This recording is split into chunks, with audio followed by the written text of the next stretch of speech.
Chaque jour, Charles et Carole vous présentent la leçon de l'école du sabbat.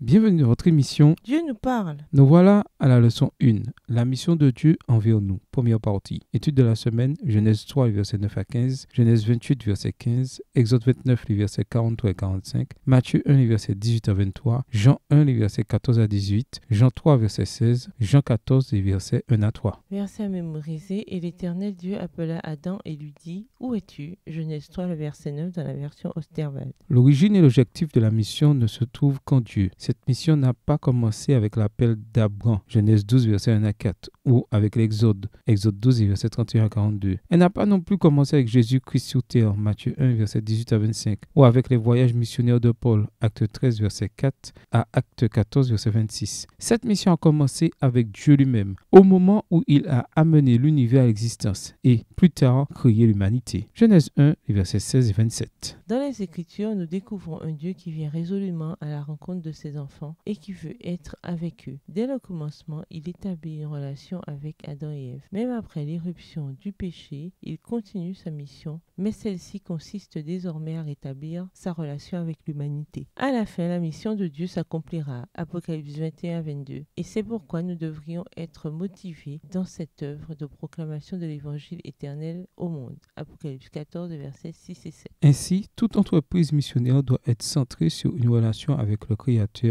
et sur une bonne compréhension de sa nature et de son caractère, tous deux fondamentalement missionnaires. Mais avant de pouvoir comprendre la mission de Dieu, il est essentiel de mieux comprendre le Dieu de la mission. Au revoir. Et à demain si Dieu veut.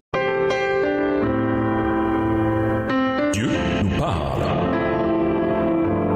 Chaque jour, Charles et Carole vous présentent la leçon de l'école du sabbat.